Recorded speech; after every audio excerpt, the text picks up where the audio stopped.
For Pacifica Radio, August the 29th, 2024. I'm Scott Horton. This is Antiwar Radio.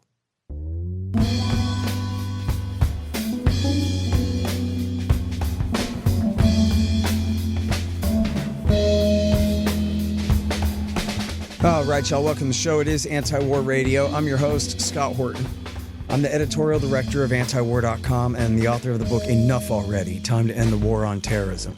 You can find my full interview archive, more than 6,000 of them now, going back to 2003, all at scotthorton.org and at youtube.com/Scott Horton Show and on all your podcatchers and video sites and so forth.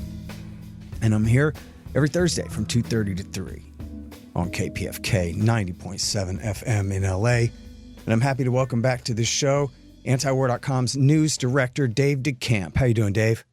I'm good, Scott. Thanks for having me. Very happy to have you here. And everybody, Dave also hosts his own podcast called Antiwar News, which is a lot like Antiwar Radio. Except on Antiwar Radio, I just interviewed the host of Antiwar News, is basically the deal. And what a bunch of bad news it is. I'm so glad I'm writing a book about Russia so I don't have to read about Israel-Palestine all day, every day, and drive myself absolutely crazy with the just sickening horror show going on in our names with our money, the Biden-Netanyahu canned hunt, slaughter of the prisoners of the Gaza Strip concentration camp. It's just ongoing, merciless violence there. And I saw the headline was the official count now, and this sounds like it must be low to me, I don't know, but the official count now is 40,000 killed in Gaza. Dave, is that right? Yeah, just a few hundred over 40,000 now is the count from Gaza's health ministry. And that does not include what they have said for a while is 10,000 people who are missing. So that even that number could be higher now. And they're presumed to be dead under the rubble. It's also or bulldozed away, to oblivion. Yeah. And then there's also, we've seen video and reports of Israeli soldiers shooting Palestinians, unarmed Palestinians, and then just bulldozing them into the ground so that they don't get counted either. And then there's also the indirect deaths. There's been a lot of estimates, but, we don't really know the real number at this point. But it's certainly, I would say that the Gaza Health Ministry number is a conservative estimate at this point. Yeah. Remember how they tried to dispute it and pretend that they're exaggerating? Like, no way, this is certainly a low ball. And this is only counting violent deaths and as you say, doesn't include excess death rates from the lack of overall health care and nutrition and safety and every other thing happening. I mean, people surely have just a piece of concrete falling on their head and God knows what out of the usual nightmare that the Gaza Strip already was. And then 50,000 tons of weapons America has shipped to Israel, huh? That sounds like a conservative estimate too, Dave. Yeah, I mean, Israel announced this the other day. You have this narrative that the Democrats seemed like they were trying to spin, at least around the DNC, that, the Biden-Harris administration has been working for a ceasefire in Gaza, but they have been, completely supporting and encouraging this slaughter that we're seeing there. I mean, 50,000 tons of weapons. They announced that when the 500th cargo plane landed in Israel since October 7th. And someone did the math. That's one plane arriving every 15 hours. And then there was also 107 ships carrying military aid to Israel. And of course, that includes bombs and tank shells and things like that are being constantly dropped on Gaza. And, in this announcement, the Israeli military said that this support is crucial for maintaining our military operations. And Israel would not be able to do what they're doing without this support from the U.S. And the U.S. provides them with about 70% of their weapons and ammunition and everything. Yeah. And then it just sounds unbelievable that really polio is coming back. Yeah, this is one thing. Polio is back in Gaza, and there's been at least one case. 10-month-old baby has been paralyzed in one leg as a result of polio. And so you have the UN and, the humanitarian, the NGOs and everything that are trying to work in there or get aid in there, calling for a ceasefire for that, just to vaccinate people. But unfortunately, there's just, nobody is going to listen to that. Israel's not interested in anything like that. And there's no sign right now that there's going to be any sort of hostage deal between Israel and Hamas. Yeah.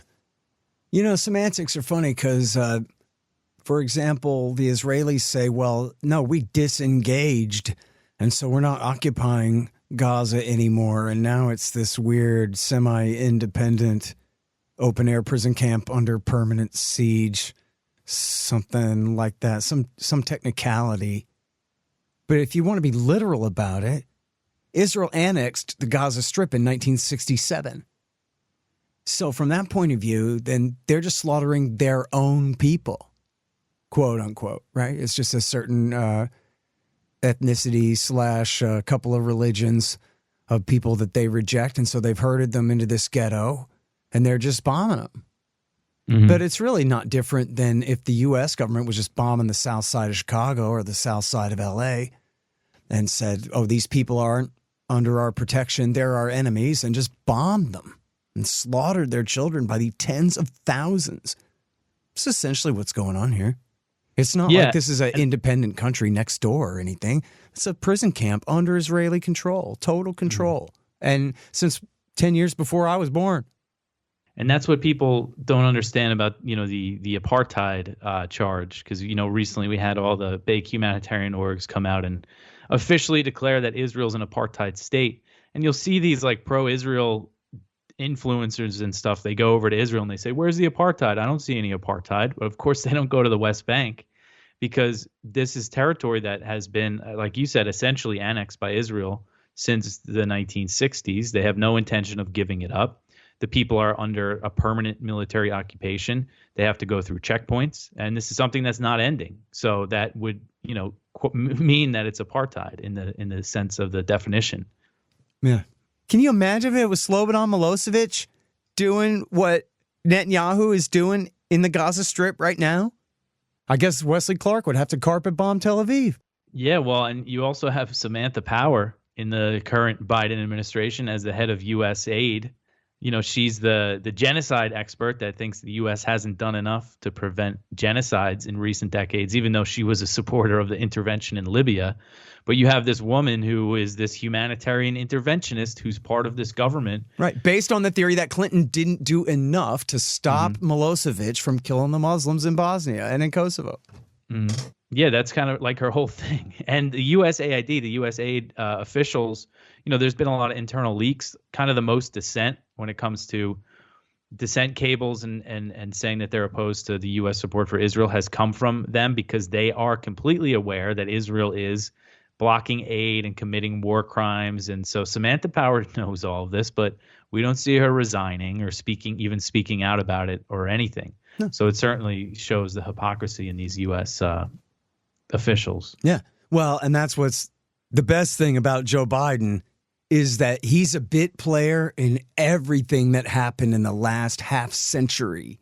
So, of course, he was horrible on Bosnia and Kosovo, and he demonized Milosevic and justified those interventions as bad as McCain or Clinton or Madeleine Albright or any other person. So you talk about hypocrisy. It's the man in the chair himself right now, sitting there when Netanyahu is 100 times the villain that Milosevic ever was. And he knows it good and well, too. Yeah.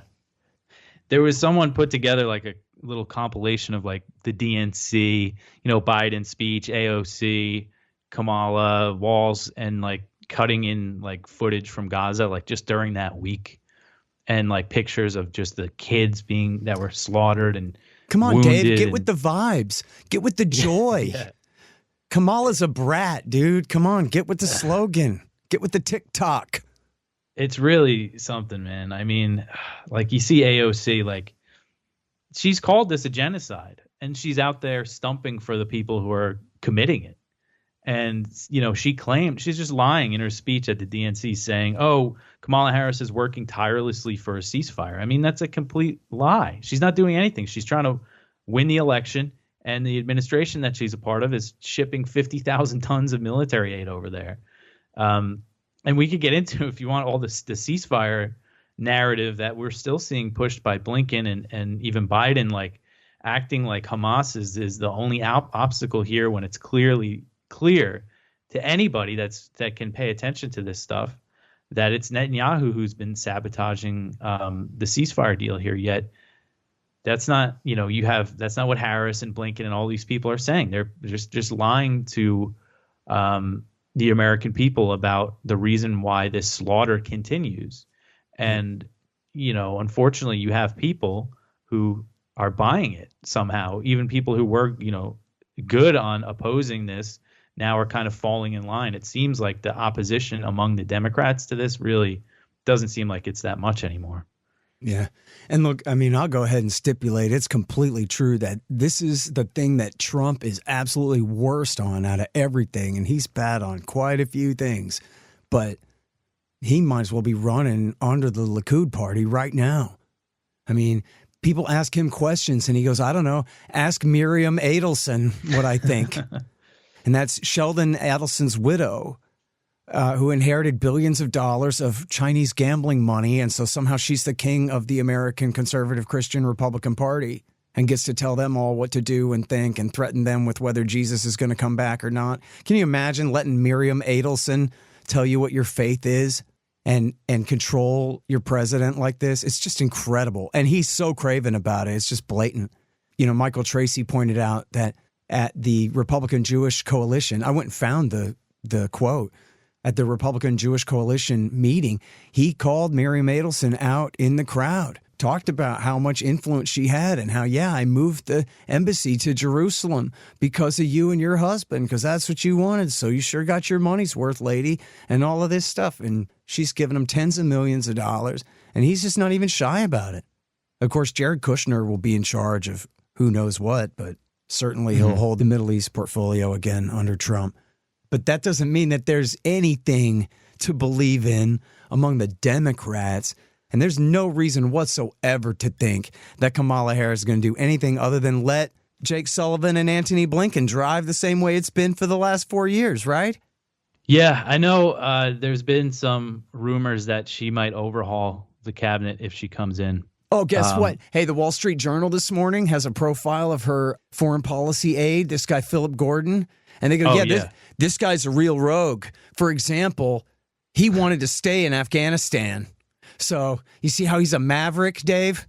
Mm-hmm. He thought that war should last forever and ever and ever. So, she's bringing some really like outside of the box thinking to D.C. here. Yeah, well, I was going to say that her people are not any better. They might actually be worse.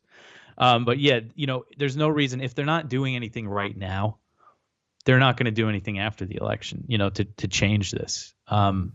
Because there still is, I don't want to discount, there are some, there were delegates at the DNC from the uncommitted movement. Those were the people that voted uncommitted in protest of Biden's support for Israel, really putting pressure on them. And if, they responded to that, they didn't really give them anything. They didn't even really throw them a bone. I mean, Kamala Harris's speech was, I support, I'm going to keep supporting Israel. I'm going to always support Israel and their right to defend themselves, as they call it. We're going to protect them from Iran.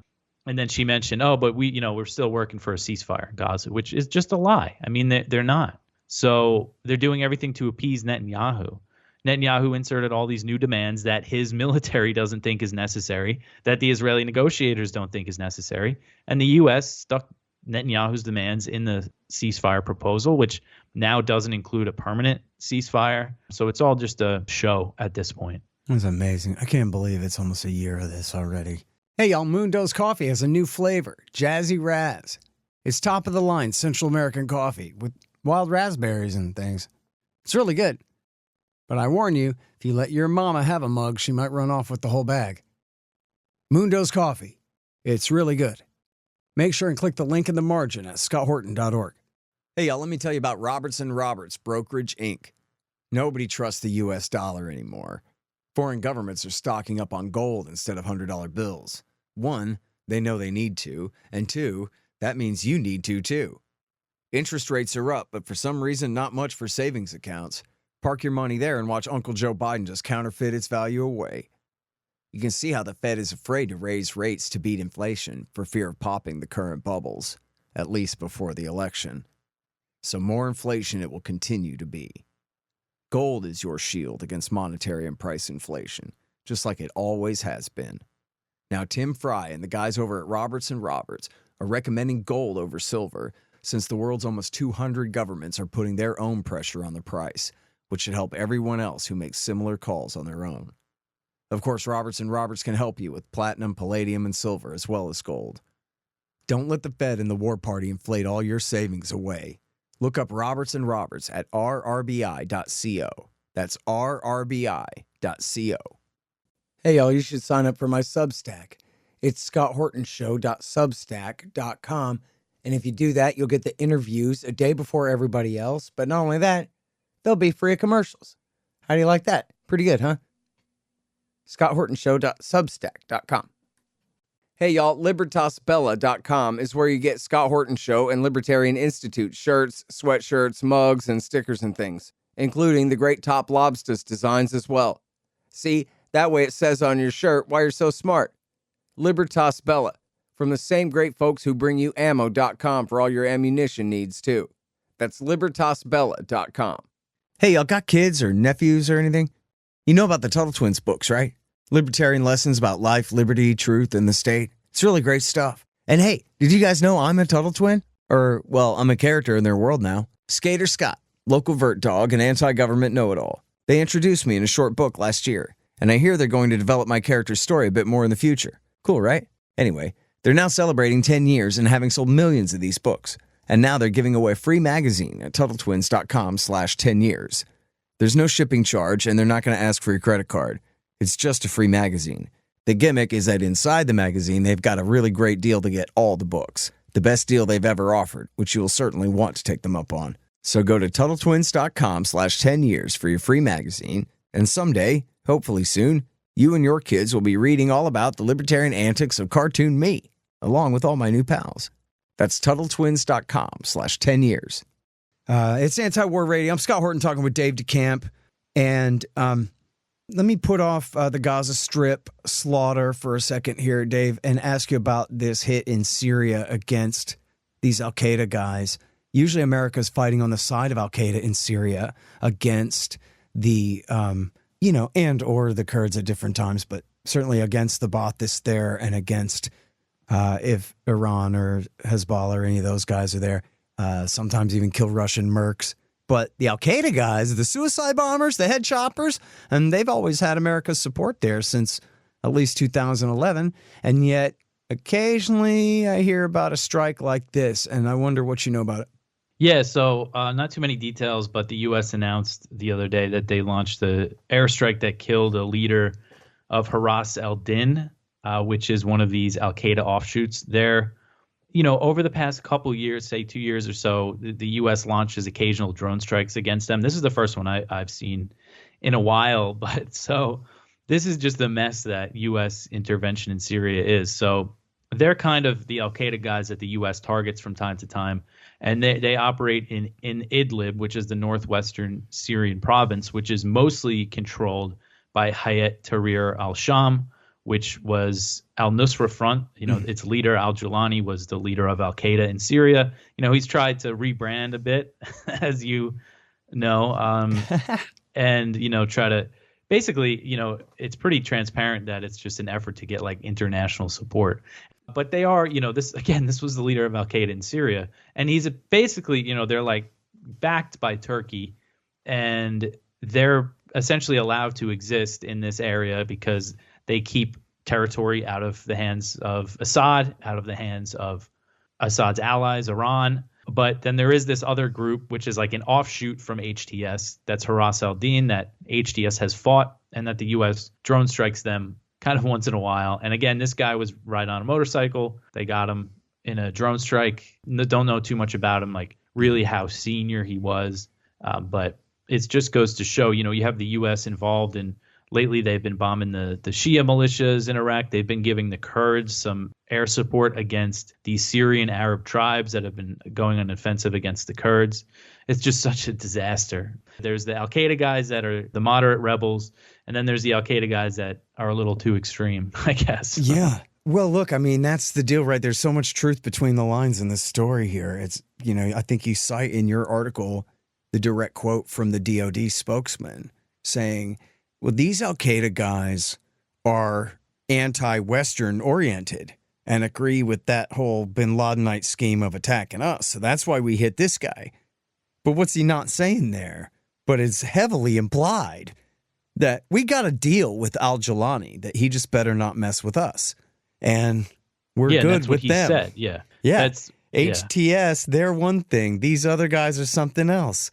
And it's like, no, these guys are all crazy bin Ladenites, and these are the ones who threaten the United States. These are the ones who are really dangerous, because the Shiites, whatever you say about them, there's essentially a chain of command there, right? The Houthis run a little bit rogue down there in Yemen, but the Ayatollah and Nasrallah have obviously an agreement going back decades to not hit the United States of America. Not since 83. That is not their deal. You know what I mean? They're not trying to do that. If anybody's going to take revenge for what Netanyahu's doing in Palestine against the Americans, it's going to be these bin Ladenites. And so I ain't usually one to side with the DOD, but, and never mind the violence. They could arrest a guy if they could drop a bomb on him. But I tend to side with them if they're saying that there's a real threat from these guys and they think that they are trying to hit the West, then I believe that. I think people need to be more worried about terrorist consequences from Israel's sins that America has to pay for, just like September 11th. Yeah, there was in Germany, there was a stabbing the other day. I think 3 people were killed. I might be wrong about that. Maybe 3 people wounded, but ISIS took responsibility and said it was in revenge for Palestine. And, Germany is a major, it's like Israel gets like 99% of its weapons or something from the U.S. and Germany. And it's mostly, the U.S., but Germany provides them with quite a bit as well. Yeah. All right. So it's Antiwar Radio. I'm Scott Horton. I'm talking with Dave DeCamp, of course, again here. And I wanted to ask you, before we get to the West Bank, I wanted to ask you about the missile volley back and forth over the weekend between Hezbollah and Israel. Look for a minute like something might come of it, but then again, between the lines, it looks again like the lesson is none of these guys, well, maybe Netanyahu, but the Shiite side, they really don't want to escalate this war. Because I guess the deal is, right, they know that Israel can't take them. And if it gets too bad, then America will have to intervene. And Joe Biden would bring out the B-52s probably if he had to. And that's what they don't want. And so isn't that the lesson of the weekend? Is Hezbollah lit off some rockets? And I don't know what's the truth of it. I'm sure everybody exaggerated everything on both sides of the deal. But what do you know about it? Yeah, I mean, that's really what happened. So this was early Sunday morning. Israel announced it was launching major airstrikes in southern Lebanon, said that they had intelligence that Hezbollah was preparing a major attack. And then it seemed like just a few minutes later, that's at least how the news broke online. I don't know what the actual time period was, but just right after that, Hezbollah announced that they were launching their response to Israel killing one of their senior military commanders in Beirut, which happened last month. So they both sides kind of claimed victory. Israel said that they hit 40 targets, 100 planes were involved in the strikes. Hezbollah said they fired, 300 rockets, and Katyusha rockets and a few hundred drones, claim that they hit their targets. And then, Israel denies that the Hezbollah strikes were successful, and Hezbollah denies that Israel's were successful. Casualties were relatively low. I believe it was only 3 people confirmed killed in Lebanon, and 1 Israeli soldier was killed by shrapnel from the Iron Dome. So both sides claiming victory, and you could see they're both kind of like, all right, that's it. You could tell later on in the day that it wasn't going to go any further than that. But at first, it was definitely concerning. Could this be the big escalation? And I think you're exactly right that Hezbollah knows they could kind of keep northern Israel in this state of war and be a real problem for Israel.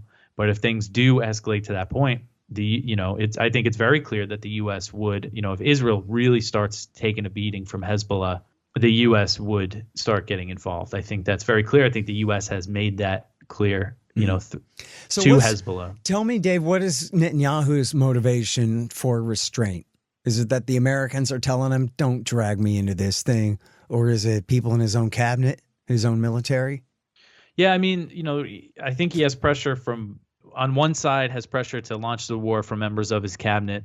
On the other side, I think the military is saying, we can't really do this without a ceasefire in Gaza, and he doesn't want that ceasefire in Gaza. So I think that's probably what it comes down to. I'm sure the Americans are telling him, we don't want this war, but at the same time, they're also kind of emboldening him in a way by making that promise that they'll defend Israel. I mean, they're not just making that to Netanyahu; they're making that to the whole world. So I think right now it is just a matter of the military not wanting to take that next step. We've seen Gallant, the Israeli defense minister, say, and he's apparently he's the guy the U.S. likes, the defense minister. He's been saying lately, I said right after October 7th we should have gone after Hezbollah, full steam. Now the conditions aren't right for that, essentially because the military is overstretched. So I think that is the thing that's ultimately stopping him. Yeah. All right. So let's talk about the West Bank. Well, first of all, let's talk about two major subjects: the violence ongoing, and then also what is this about Ben-Gvir and trying to change the status of the Al-Aqsa Mosque?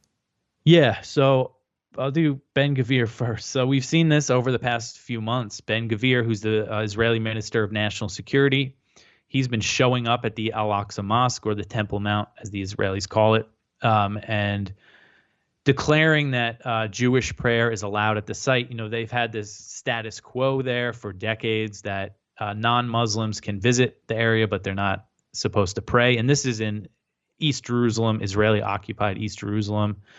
And Ben-Gvir is, trying to blow that up. And he knows that this is a very sensitive issue that could provoke more Palestinian resistance in the West Bank and in East Jerusalem. I think that's part of his goal here. And then just the other day, he says that he wants to build a synagogue there, that he would build a synagogue if he could. And, this gets into a lot of religious stuff at play here. This is the site where they believe that was the site of the two ancient Jewish temples, and there's a lot of Orthodox Jews that believe a third temple will be built in the time of the Messiah.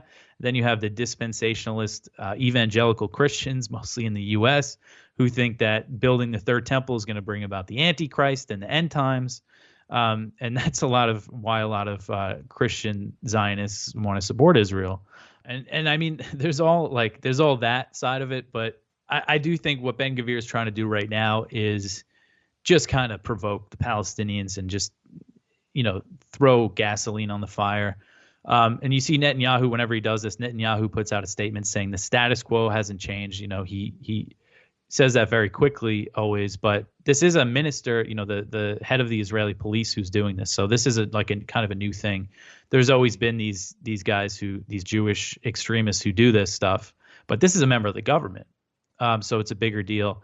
What's interesting is I saw this last time that he said he wanted to build a synagogue. We saw a lot of pushback from Orthodox members of the coalition government. And one of them said something interesting, that we can't, we need to maintain good relations with with Muslim nations in the region because they form our, coalition against Iran.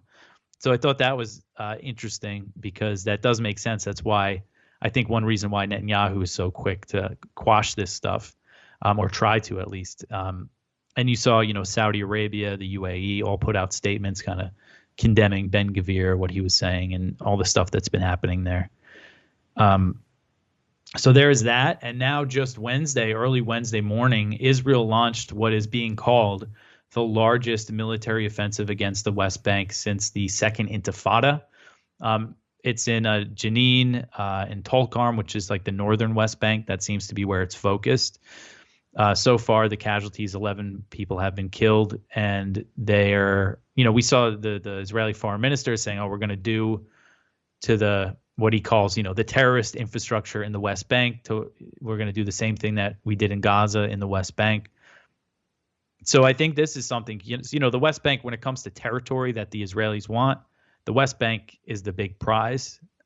So I think I see this being a priority of this government, is to try to really ramp things up in the West Bank. And we've seen the settlers increase their attacks, and they're stealing more land and houses.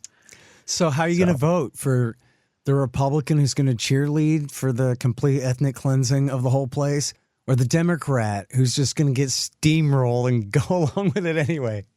Well, hey, Biden sanctioned some settlers today. So, I mean, that goes to show, like, they pretend like they're doing something by sanctioning some settlers who live in the West Bank, but then they continue to give this military all this that's doing these raids, all these weapons and everything. I mean, it's just a complete joke, like the little things that they do to make it seem like they care. But you're right. The Republicans are going to say it's, Judea and Samaria is Israel, and we support their, essentially ethnic cleansing of the West Bank. Yeah. All right, listen, we're out of time for Antiwar Radio. I do want to recommend to people, if you go look at antiwar.com, we have the link to the New Yorker, and they have pictures of the Haditha massacre from 20 years ago, where the Marines machine gunned this family in revenge for a truck bombing. There was no one to kill, so they just killed some innocent civilians, and it was a big deal, and I think they were prosecuted and then later released. I forget. But anyway, they finally put the pictures in the New Yorker, and it's important to bear witness and remember what George Bush did and what he made these guys do and what they did under his authority. What America went along with under the pretension we're defending our country from attack by Iraq, of all things. And enough people bought it and made it happen, and 1 million were killed, and it's ugly as hell, and it ain't going away for them. So that's at the bottom of the page there, the bottom of the top at antiwar.com today, the Haditha massacre pictures there. And thank you very much for your time, Dave. Great to have you back on the show. Of course, Scott. Thanks for having me. All right, you guys, that's Dave DeCamp. He's our news editor at antiwar.com. And that's it for Antiwar Radio for this week. I'm Scott Horton, editorial director there at antiwar.com. Find the full archive at scotthorton.org. And I'm here every Thursday from 2:30 to 3 on KPFK 90.7 FM in LA. See you next week.